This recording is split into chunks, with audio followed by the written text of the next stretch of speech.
Okay जी, बिस्मिल्लाहिर्रहमानिर्रहीम। या करावदो या नस्तईन। तो गाइस अभी जहाँ चैप्टर 7 जो है ना वो disorder of the vestibular system, इसके बारे में जो मोटी मोटी बातें हैं ना वो हम डिस्कस करेंगे। ठीक है, तो एनजीओज वर्टाइगो के बारे में जो है ना वो वेस्टिबुलर सिस्टम बेसिकली वो उसने लिखा हुआ है आपके बॉडी के बैलेंस के लिए होता है ना। ठीक, अब इसके अंदर जो है ना वो कोई भी डिसऑर्डर होगा तो हमारे पास वर्टाइगो होगा, चक्कर आना शुरू हो जाएंगे। अब इसकी दो इसने पार्ट किए हैं, एक हमारे पास है पेरिफेरल, एक हमारे पास है सेंट्रल। जो पेरिफेरल है ना उसके अंदर इन्वॉल्व होते हैं एंड ऑर्गन और फर्स्ट ऑर्डर न्यूरॉन।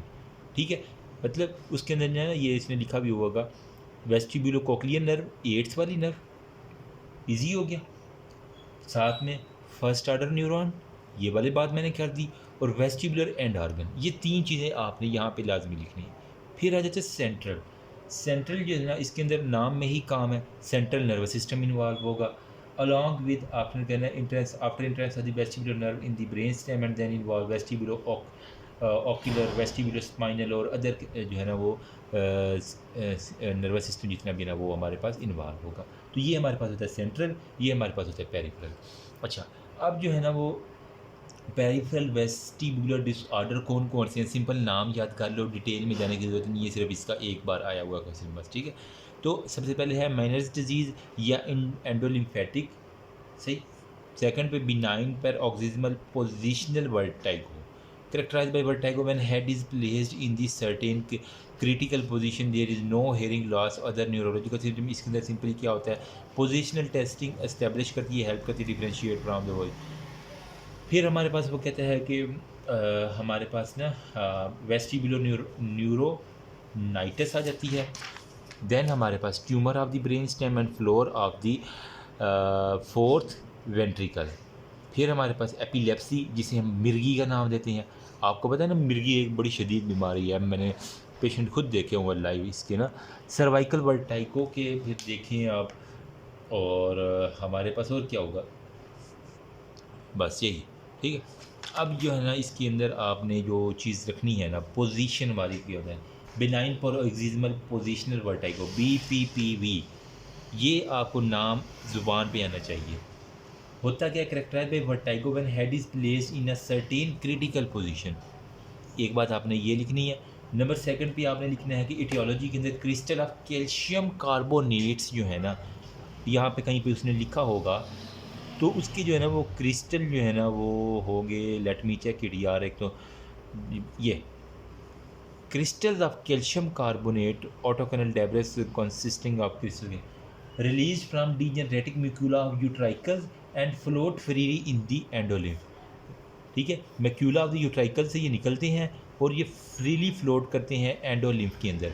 एक था हमारे पास पेरीलिम्फ, एक एंडोलिम्फ। तो एंडोलिम्फ के अंदर आपने लिखना है कि कैल्शियम कार्बोनेट के स्टोन जो है ना, जो कहाँ से निकले थे, मैक्यूला के अंदर से निकले थे, मैक्यूला ऑफ द यूट्राइकल वहाँ से निकले थे, वो वहाँ पे यूं यूं मछलियों की तरह तैर रहे होंगे। ईजी हो क्या। और ये सेटल अब कहाँ पे होंगे, पोस्टीरियर सेमी सर्कुलर केनाल इन दी क्रिटिकल हेड पोजीशन। ठीक है, अब यहाँ पे हम देखें क्रिटिकल हेड पोजीशन में उसने क्या है कि ये पोस्टीरियर, ये वाला सेमी सर्कुलर केनाल के अंदर जो ना, जहाँ वहाँ पे जाके इन्होंने अपना घर बना लेना है, बस इतनी सी बात काफ़ी है। डायग्नोसिस में वो कह रहे कि हाल पाइक मैनोवर एस्टेब्लिश दी डायग्नोसिस, और यहाँ पे उसने फिर इसने हाँ पोजीशंस जो है ना 5 पोजीशन इसकी इसने लिखी हुई हैं। ठीक है, तो ये हाल पाई के एक आपने नाम याद रखना है, मैनोवर्स। ठीक है, तो बाकी 45 डिग्री जो है ना वो हिज हैज़ टर्न पोजीशंस की बात करें, पोजीशन 1 2 3 4 और 5, 5 पोजीशन आपको नहीं भूलनी चाहिए। पोजीशन 1 में क्या हेड टर्न करने हैं हमने 45 डिग्री सेंटीग्रेड के ऊपर। Patient is made to lie down in a head hanging position, Hallpike manoeuvre which cause nystagmus and vertigo. ठीक है, अब मैं बताता हूँ ये किस तरह की पोजीशन होती है। डिस्क हाल पाइक मैनोवर क्या होता है। ये थोड़ी सी यार सेंसिटिव डायग्राम है, मैं दिखाने से कुतरा रहा हूँ लेकिन दिखाता हूँ, क्योंकि यूट्यूब वाले यार कहते हैं कि इस तरह की ना जो गंदी चीज़ें ना दिखाया करो ना, वो क्लेम करते हैं। फिर ये देखो गौर से जल्दी से देखना, ये पेशेंट बैठा ना, उसको लिटा के ना 45 डिग्री के ऊपर उसकी ना हेड की तरफ नीचे की तरफ ना टेबल से उसका हाथ नीचे फ्लोट करेगा, और उसको 45 डिग्री सेंटीग्रेड पे हमने मोड़ देना है। ये एक डायग्राम होगी, ये वाली देखें। देख रहे हैं, पेशेंट को 45 डिग्री सैजिटल स्पाइन पोजीशन में सीधा लिटाया, सार उसका टेबल के नीचे, और उसको थोड़ा सा मोड़ दिया, टिल्ट किया 45 डिग्री। बस इतना सा काम करना है और आपके पास यू हैव डन इट। तो ये पोजीशन 1 होगी।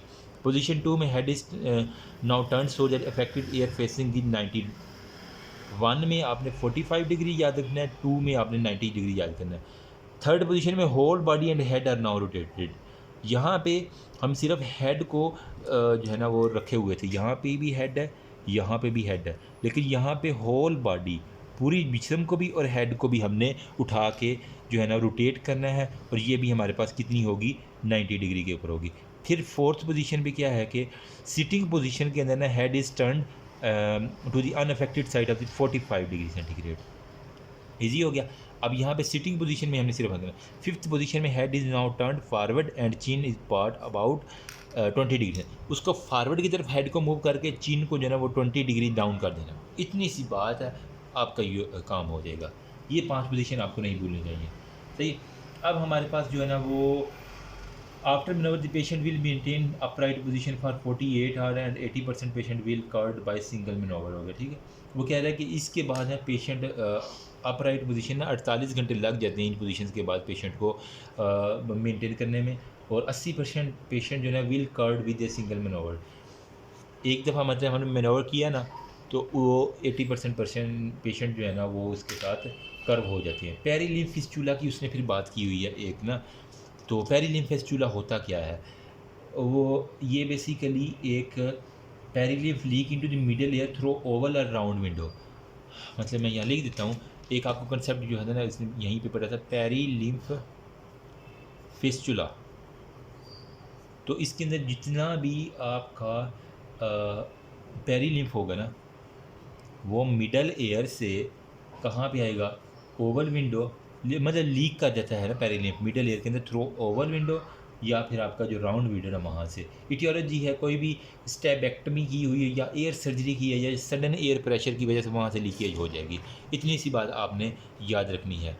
फिर और इसमें इम्पोर्टेंट बात क्या है, कॉम्प्लिकेशन की हमने बात कर ली ना। देन वो क्लिनिकल में कह रहा है कि इंटरमिटेंट वर्टाइगो होगा इस पेशेंट को, fluctuating sensory neuronal hair loss होगा। फिर हमारे पास वो कह रहा है कि टेटनाइटिस होगा वो। फिर एक है सेंट्रल वेस्टिबुलर डिसऑर्डर्स के बारे में बात आ जाती है ये। ठीक है, बाकी ये जो है ना इनके नाम याद कर लेना, एक एक लाइन इनकी देख लेना, कोई इतनी इंपॉर्टेंट नहीं है। हेड ट्रॉमा होगा, फिर हमारे पास पेरिलिम्फ फिस्टुला, ये वाली मैंने अभी बात बता दी जो इंपॉर्टेंट थी। ठीक है, इसके अंदर ओवल या राउंड विंडो के अंदर ना पेरिलिम्फ लीक कर जाता है।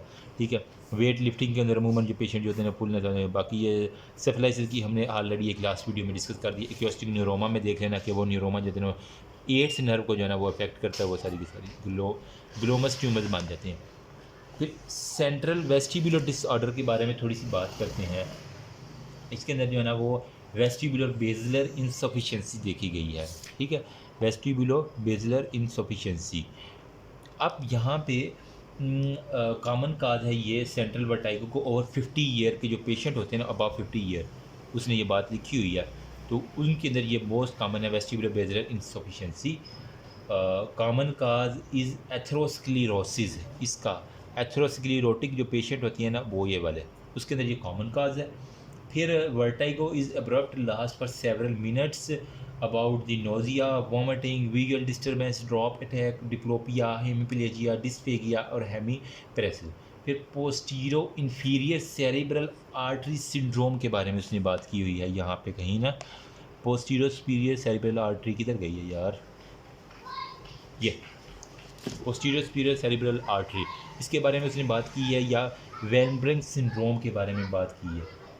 होता क्या है, थ्रोम्बोसिस होता है इन दी पोस्टीरियर इंफीरियर सेरेब्रल आर्टरी के अंदर, जहाँ पे जो है वहाँ पे भी कट सप्लाई होती है लेटरल मेडुलरी एरिया की तरफ। जो मेडुला है उसका लेटरल साइड है ना, वहाँ पे आपकी सारी ब्लड सप्लाई कट हो जाती है, जिसकी वजह से हमारे पास वर्टाइगो, डिप्लोपिया, डिस्फेगिया और हार्डनेस होती है। फिर हमारे पास बेजलर माइग्रेन होता है। इसके अंदर क्या होगा, basically occipital headache, visual disturbance, diplopia, ठीक है, जो कि 5 से 60 मिनट तक जो है ना वो आपके अंदर रहती है। फिर सेरिब्रल डिजीज़ के अंदर क्या होता है हमारे पास, इसके अंदर बेसिकली वो हाइपरटेंशन की मोस्टली इन्फेक्शन हो जाती है, वही बातें हैं।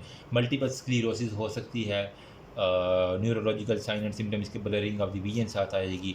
ये आपने सारा ना न्यूरो एनाटॉमी का स्ट्रक्चर देखा होगा, यहाँ पे बनाने की ज़रूरत नहीं है। इन्फीरियर बस ये नाम याद कर लेना कि कौन कौन से एरिया, इन्फीरियर सेरेब्रल आर्टरी और उसके साथ में फिर हमारे पास जो है ना वो tumour of the brain stem होता है। एपिलेप्सी के बारे में मैंने बात की, इसके अंदर क्या होता है, सीएस होते हैं। आपने ऑलरेडी फार्माकोलॉजी के अंदर अनकॉन्शियसनेस होता है, वो सारी की सारी बातें पड़ी हुई हैं।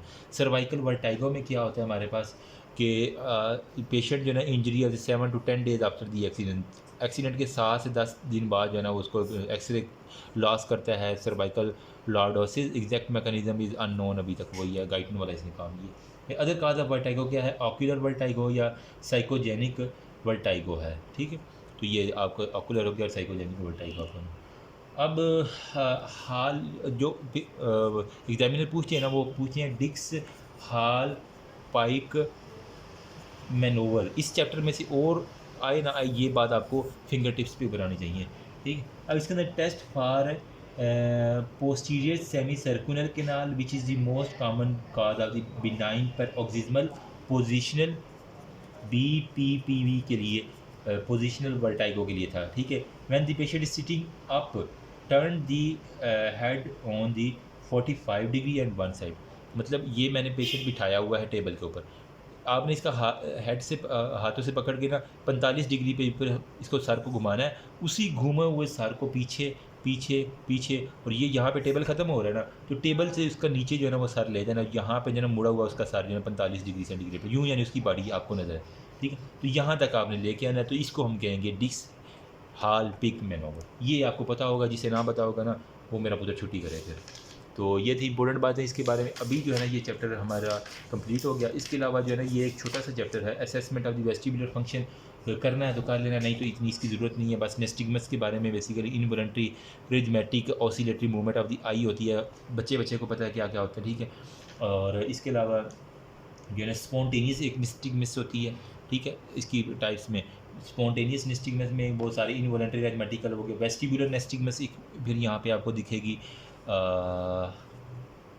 किधर गई है, एक वेस्टिबुलर है, फिर प्योरली ट्रोजन नेस्टिग्मस है, वर्टिकल डाउन बीट नेस्टिग्मस है, फिर वर्टिकल अप बीट है, फिर पेडेंकुलर है, फिर सीरस है, फिर पेरिएटिक है, और नेस्टिग्मस ऑफ पेरिफेरल ओरिजिन।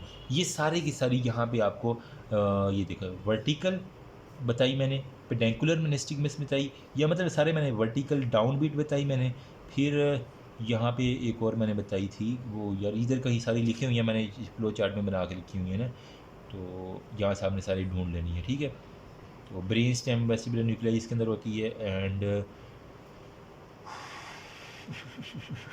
किधर गई है यार सारी इसकी, peripheral, central, vestibular nuclear, cerebellum, ये सारी की सारी, सीरस, लेब्रिनथ, और ये सारी इजी हो गया। अब हमारे पास जो है ना फिर उसने किया हुआ कि डिग्री ऑफ द नेस्टिग्मस के बारे में है, ठीक है। तो डिग्री ऑफ नेस्टिग्मस के बारे में उसने कहा कि first degree, second degree, third degree होता है। फर्स्ट डिग्री में वीक नेस्टिग्मस होती है, ठीक है, और present at the patient look in the direction of the first component, ठीक है। जब पेशेंट जो है ना वो कोई तेज़ स्पीड से जा रही चीज़ उसको देखेगा तो उसके अंदर जेना होगी। सेकंड डिग्री जो होता है ना वो स्ट्रोंगर होती है देन फर्स्ट नेस्टिग्मस और present patient who look straight ahead, बिल्कुल जो सीधा देखता है ना, यहाँ पे फास्ट चीज़ों को देखते हैं, यहाँ पे स्ट्रेट अहेड चीज़ों को जो देखते हैं। थर्ड डिग्री में ये सबसे ज़्यादा स्ट्रोंगर होती है, और इसके अंदर क्या होगा, नेस्टिग्मस जो होता है ना वो उन पेशेंट में जो डायरेक्शन ऑफ स्लो कंपोनेंट, ये पहले वाला फास्ट था, ये स्लो कंपोनेंट की डायरेक्शन देखते देखते उसको नेस्टिग्मस हो जाती है। अब हमारे पास difference between peripheral and central region of the vestibular nystagmus, ठीक है। यहाँ पे उसने बात लिखी हुई है सेंट्रल और पेरिफेरल नेस्टिग्मस की ना, इन पैराग्राफ्स के अंदर ये वेस्टिबुलर पेरिफेरल भी हो सकती है या फिर वो सेंट्रल भी हो सकती है, इनके दरमियान आपको फ़र्क पता होना चाहिए। जो आपकी जो है ना यहाँ पे हम लिखते हैं, एक इम्पोर्टेंट क्वेश्चन होता है ना ये, ठीक है। तो जो पेरिफेरल यहाँ, यार ये यहाँ पे पेरिफेरल लिख देती है, यहाँ पे सेंट्रल लिखते हैं। पेरिफेरल में जो है 2 to 20 सेकंड तक लेटेंसी होती है, इसकी लेटेंसी नहीं होती, और ड्यूरेशन इसका लेस देन जो है ना वो 1 मिनट होता है, जबकि इसका मोर देन 1 मिनट होता है। फिर ये डायरेक्शन इसकी फिक्स्ड होती है, इसकी जो है ना वो डायरेक्शन चेंजिंग होती है, फिक्स नहीं होती। फिर यहाँ पे ये फैटिगेबिलिटी हो जाती है, फिर इसके बाद जो है ना फैटीग हो जाती है, जबकि यहाँ पे नो फैटिगेबिलिटी, नॉन फैटिगेबिलिटी। फिर सिवियर वर्टाइगो होता है, इसके अंदर होता भी है या नहीं भी होता है। ये एक छोटे छोटे चार्ट जो है ना वो हमारे टीचर ने कुछ हमें स्टिकी नोट्स पे बताए थे, तो वो मैं आपके साथ शेयर कर रहा हूँ। फिर हमारे पास आ जाता है, उसने फिस्टुला टेस्ट के बारे में बताया। तो ये बेसिकली इंड्यूस करता है nystagmus by producing pressure on the external canal. ठीक है, जब हम एक्सटर्नल केनाल के ऊपर ना प्रेशर को चेंज करती हैं तो हमारे पास ये इंड्यूस करता है नेस्टिगमस को। इतनी सी बात होगी। अब the test is performed applying pressure by the tragus, जो आपके कान की ट्रैगस थी ना, ठीक है। नॉर्मली ये टेस्ट जो है ना वो नेगेटिव होता है, लेकिन जब हम ट्रैगस के ऊपर प्रेशर अप्लाई करते हैं तो यूजिंग दी सीगल स्पेकुलम को यूज़ करके ट्रैगस के ऊपर जो है ना वो ये कहानी इसमें लिखी हुई है। Applying the pressure on the intermittent, ये ट्रैगस, इसके ऊपर जब हम अप्लाई करते हैं। फिर उसने बात की है नेगेटिव होता है, और जब test is negative because pressure can not be transmit to the labyrinth. अमूमन ये कह रहा है कि एक्सटर्नल एयर से जनाब वो इंटरनल एयर तक प्रेशर ट्रांसमिट नहीं हो सकता, आम तौर पे ये नेगेटिव होता है। फिर पॉजिटिव कब होता है, जब अरूजन होती है इनटू दी सेमी सर्कुलर किनार, ठीक है। तो हॉरिजॉन्टल किनार के अंदर जो है ना जब अरूजन्स होगी तो आपके अंदर तब आपको ये पॉजिटिव दिखेगा। फिर fast negative test is also seen in cholesteatoma, fistula और pressure changes transmit to the लेब्रिन।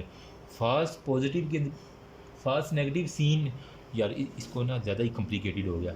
एक हमारे पास होता है नेगेटिव, एक हमारे पास होता है पॉजिटिव, एक हमारे पास होता है फॉल्स नेगेटिव, और एक हमारे पास होता है फॉल्स पॉजिटिव, ठीक है। अब इनके दरमियान आपको फ़र्क आना चाहिए। जो हमारे पास नेगेटिव होता है इसके अंदर बिकॉज ऑफ इसके अंदर बेसिकली ना प्रेशर जो है ना वो एक्सटर्नल एयर से लेब्रिनेथ तक जो है ना इंटरनल एयर तक नहीं जा सकता, तो इसका मतलब है ये नेगेटिव टेस्ट है। पॉजिटिव और ये नॉर्मल है, जबकि पॉजिटिव के अंदर क्या होता है, अरूजन of the semi circular canal, ठीक है। जो हमारे पास सेमी सर्कुलर किनाल है ना, वजह क्या है इसकी, कोलेस्टिटोमा, ठीक है। इसकी वजह से जो है ना वो हमारे पास पॉजिटिव होता है।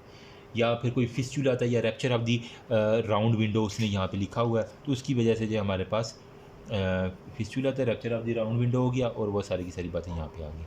फिर हमारे पास था फॉल्स नेगेटिव, किन के अंदर देखा, ये भी हमारे पास कोलेस्टिटोमा के पेशेंट के अंदर देखा गया है, ठीक है। कोलेस्टिटियोटोमा। फॉल्स पॉजिटिव जो होता है ना वो हमारे पास कॉन्जेनिटल सेफिलिस जो होता है ना, कॉन्जेनिटल सेफिलिस पेशेंट, उनके अंदर जो है ना वो फॉल्स पॉजिटिव देखा गया, ठीक है। तो फॉल्स पॉजिटिव फेशियल टेस्ट ये सेफिलिस के जो पेशेंट होते हैं उनके अंदर देखा गया। बस इतनी सी ये कहानी याद कर लो, ये सारा आपका टेबल इसके अंदर कवर हो जाएगा, ठीक है। फिर उसने रोमबर्ग्स टेस्ट किया, इसके अंदर ना पेशेंट को asked to stand with feet together and arm by side open and then close. इसके अंदर पेशेंट को कहा जाता है कि अपने दोनों पाँवों को मिलाओ और आर्म को ना साइडों पे with the eye first open and then close. एक आँख को जो है ना पहले खोलो फिर बंद करो, with the eye open the patient still compensate to imbalance but eye close. जब वो आंखें बंद करता है ना तो वो उसको ना वो अपना बैलेंस खो बैठता है। इन पेरिफेरल वेस्टिबुलर में वो इससे हमें पता चल जाता है कि ये सारे का सारा शॉर्ट रोमबर्ग स्ट्रेस होते हैं। फिर हमारे पास होता है गेट के बारे में, patient is asked to walk along this straight line. एक स्ट्रेट लाइन होती है, इसकी वजह से इस लाइन के ऊपर चलो, वो लाइन के ऊपर फोकस नहीं कर पाएगा, वो चल ही नहीं सकेगा। इसका मतलब वेस्टिबुलर उसका बैलेंस ख़राब है। आपने यार फिजियोलॉजी के अंदर पढ़ा था ना सेकेंड ईयर के अंदर, जो आप प्रैक्टिकल करते थे उसके अंदर ये था एक स्ट्रेट लाइन वाला ना, तो उसको ना वो कहते हैं आंखें क्लोज करो और फिक्स लाइन के ऊपर चलो तो वो अपना बैलेंस खो देगा। ये गेट है। फिर है past pointing and positioning falling होगा। इसके अंदर क्या होता है कि falling and slow component of nystagmus in the same direction, एक ही डायरेक्शन के अंदर जो है ना वो towards side of the slow component. जब स्लो कंपोनेंट की तरफ वो पॉइंटिंग करेगा तो वो अपना बैलेंस खो देगा। Past pointing falling will toward the right होगा। अच्छा, ये है डिक्स हेल्पाइक मैनोवर जो मैंने लास्ट वीडियो में बताया था ना, ठीक है। 45 डिग्री पे रोटेट करके उसका नीचे कर देंगे वो साथ।